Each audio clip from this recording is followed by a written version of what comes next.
Bonjour, je suis ravie de vous accueillir sur le plateau de NPC TV. Notre émission traitera de l'actualité du mois d'octobre, la sensibilisation au cancer du sein. Le cancer du sein touche 10% des femmes de moins de 25 ans, mais il se développe en général chez les femmes de plus de 60 ans. Nous nous sommes intéressés à la prévention. Notre invité nous aidera à comprendre comment les bonnes habitudes alimentaires peuvent nous aider à limiter l'apparition du cancer. Bonjour, moi, vous êtes naturopathe et depuis de nombreuses années, vous militez pour une alimentation saine de bien-être et santé. Alors, comment se développe un cancer, s'il vous plaît? Alors, le cancer se développe, on va dire, pour une compréhension assez large, lorsque l'on naît, on a un patrimoine génétique. Et donc, de par ce patrimoine génétique, nous avons donc une hérédité. Donc, si dans la famille, il y a des personnes qui ont eu des cancers, s'il y a des personnes, eh bien, on peut avoir cette hérédité, c'est-à-dire on peut avoir ce gène en nous. Mais ça ne veut pas dire qu'il va s'exprimer. Tout à l'heure, je vous parlais de la génétique, donc l'hérédité, mais il y a aussi quelque chose de très important, c'est l'épigénétique. Et l'épigénétique, c'est vraiment la façon dont on vit, voyez?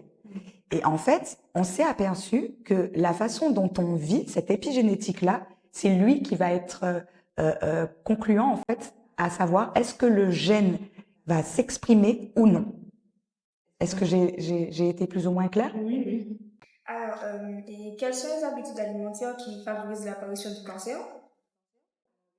Alors, les habitudes alimentaires, malheureusement, depuis une cinquantaine d'années, on va dire, l'alimentation moderne est devenue ultra transformée et elle n'a plus, on va dire, le caractère nutritif qu'elle pouvait avoir en temps longtemps.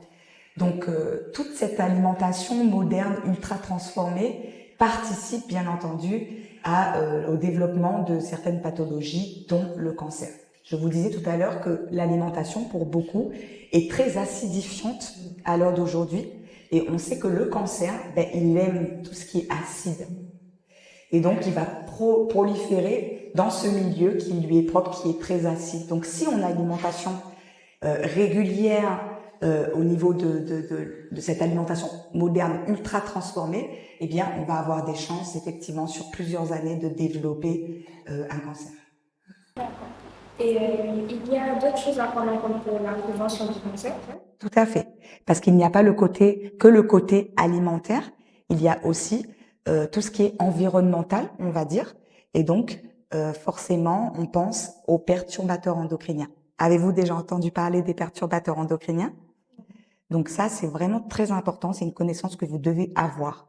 Les perturbateurs endocriniens sont vraiment aussi la cause de énormément de pathologies, dont le cancer. Mais aussi, je vous en ai parlé tout à l'heure, l'endométriose par exemple, qui se développe à un caractère beaucoup plus, on va dire, grave avec l'exposition aux perturbateurs endocriniens. Donc les perturbateurs endocriniens, on va les retrouver en fait dans tout ce qui est plastique. On sait qu'à l'heure d'aujourd'hui, le plastique, il est partout. Ouais. Donc, dans les plastiques, tout ce qui est cosmétique, on va dire, qui contient des parabènes, qui contient du silicone, et que vous mettez sur votre peau, eh bien, il faut savoir que la peau absorbe. Et donc, tous les jours, à force de mettre ces choses-là, vous vous intoxiquez quelque part avec ces perturbateurs endocriniens.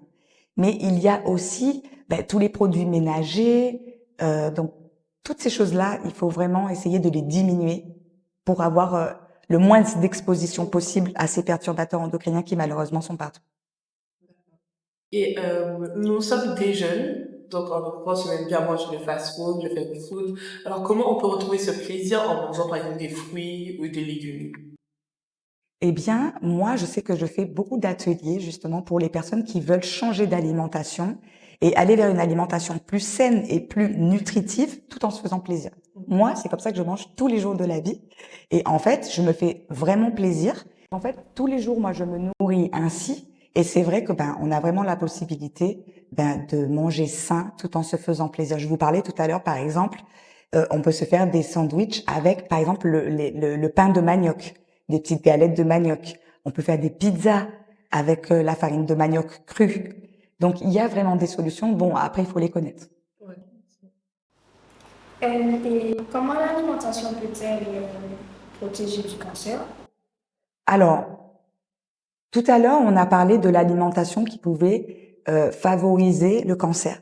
Et maintenant, la question, je comprends que la question, c'est comment l'alimentation peut, au contraire, nous préserver. Donc là, c'est vraiment deux choses différentes. On a parlé tout à l'heure de l'alimentation moderne et ultra transformée qui peut favoriser le cancer. Et maintenant, on va parler de l'alimentation vivante. Donc vivante, on va dire, c'est tout ce que le Créateur a prévu à la base pour l'homme.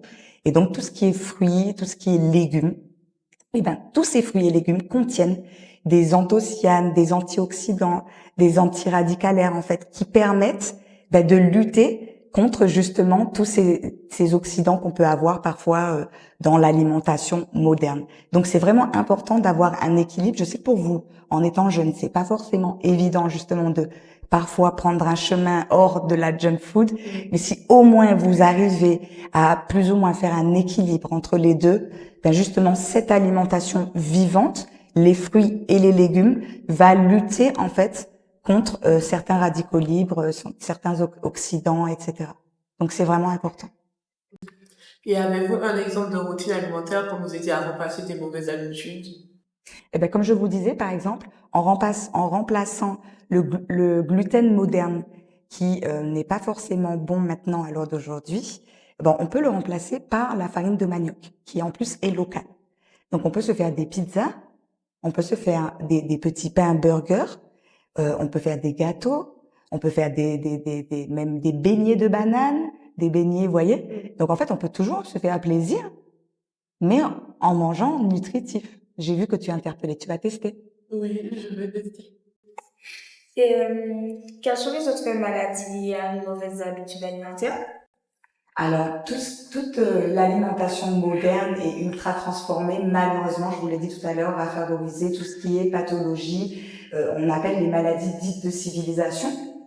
Et donc, c'est tout ce qui est diabète de type 2, hypertension, cholestérol, toutes ces pathologies-là, en fait, qui vont, l'obésité, qui vont encrasser, en fait, le corps. Parce que vraiment, la résultante des pathologies dites de civilisation, c'est vraiment ça, c'est que le corps, il est trop encrassé et il n'est pas assez nourri. Et donc, du coup, cet encrassement-là va abîmer les artères. Donc, on peut faire de l'hypertension, on va manger trop sucré, trop de féculents, on va développer le diabète de type 2. Voyez, voilà, c'est vraiment important de vraiment aller vers une alimentation équilibrée. D'accord. Et avez-vous, par exemple, un message à faire passer aux élèves ou encore aux parents?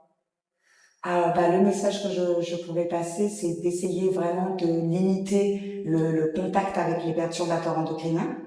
C'est vrai, je rebondis, c'est bien que cette question-là revienne parce que on a parlé tout à l'heure, mais je l'ai pas dit, les déodorants. Les déodorants aussi, toi, tu m'as dit que tu faisais attention, mais ça, c'est pas tout le monde qui le sait. Et dans beaucoup de déodorants, il y a du chlorhydrate d'aluminium. Et donc ça a été prouvé aussi que l'aluminium peut se loger dans les glandes mammaires et favoriser aussi le cancer du sein. Et j'aurais une dernière question à vous poser par rapport à votre vie habituelle. À partir de quand avez-vous décidé de commencer à devenir naturopathe? Alors, c'est vrai que je suis aide-soignante depuis que j'ai 19 ans. Donc, en fait, j'ai passé mon diplôme d'aide-soignante à 19 ans. J'étais déjà très tôt dans l'aide à l'autre. Et on va dire que tout mon parcours où je suis passée en soins palliatifs, ensuite en chirurgie digestive, tout ça a fait que j'ai commencé à me poser beaucoup de questions en fait au niveau de l'alimentation. J'ai pu voir que en fait l'alimentation a vraiment un impact négatif sur la santé.